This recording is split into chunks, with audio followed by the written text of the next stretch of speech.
Hello.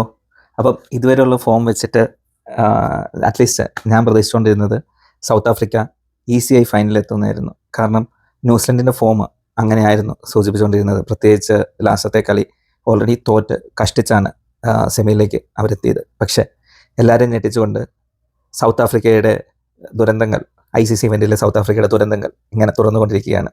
എനിക്ക് തോന്നുന്നത് ഏകദേശം 2011 മുതൽ സൗത്ത് ആഫ്രിക്ക ICC ഇവൻറ്റ്സിൻ്റെ ക്വാർട്ടർ, സെമി, പിന്നെ ലാസ്റ്റ് ഇന്ത്യയായിട്ട് ഫൈനൽ, അങ്ങനെ പടിക്കെ കൊണ്ടുപോയി കല്ലുടയ്ക്കുന്ന പരിപാടികളാണ് അവന്മാർ കാണിച്ചുകൊണ്ടിരുന്നത്. അപ്പം ഇത്തവണയും നല്ല ഫോമിൽ തുടങ്ങിയിട്ട് പ്രത്യേകിച്ച് മാറ്റമൊന്നും ഉണ്ടായില്ല.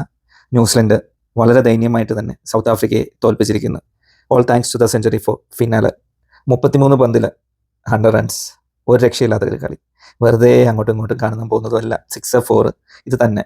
എന്തായാലും ഇന്ത്യ നാളത്തെ സെമി ജയിക്കുവാണെങ്കിൽ അവർക്ക് ഫൈനൽ ഒപ്പണൻ്റായിട്ട് വരുന്നത് അപ്പം ന്യൂസിലൻഡാണ്. എന്തായാലും ഞാൻ എൻ്റെ ആദ്യത്തെ വീഡിയോയിൽ പറഞ്ഞ പോലെ തന്നെ സൗത്ത് ആഫ്രിക്ക ഇന്ന് എലിമിനേറ്റ് ആയത് ഇന്ത്യ ഫൈനലെത്തുവാണെങ്കിൽ ഇന്ത്യക്ക് നല്ലൊരു അഡ്വാൻറ്റേജാണ്. കാരണം ഞാൻ പറഞ്ഞ പോലെ തന്നെ സൗത്ത് ആഫ്രിക്കയുടെ മാക്സിമം കളികൾ നടന്നത് അഹമ്മദാബാദിലാണ്. അപ്പോൾ ഫൈനലും സ്ലൈറ്റ് ചെയ്തിരിക്കുന്നത് അഹമ്മദാബാദിൽ തന്നെ ആയതുകൊണ്ട് അവർക്കൊരു ആഡർ അഡ്വാൻറ്റേജ് ഉണ്ടായിരുന്നു. അപ്പം എന്തായാലും ഇനി അതൊന്നും പറഞ്ഞിട്ട് കാര്യമില്ല.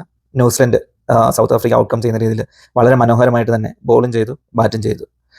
സൗത്ത് ആഫ്രിക്ക കളിയുടെ ഒരു സമയത്ത് പോലും ഡോമിനേറ്റ് ആകുകയോ ജയിക്കാനുള്ളൊരു രീതിയിലേക്കൊന്നും നമുക്ക് തോന്നിക്കുകയോ ചെയ്തില്ലാത്തൊരു കളിയായിരുന്നു.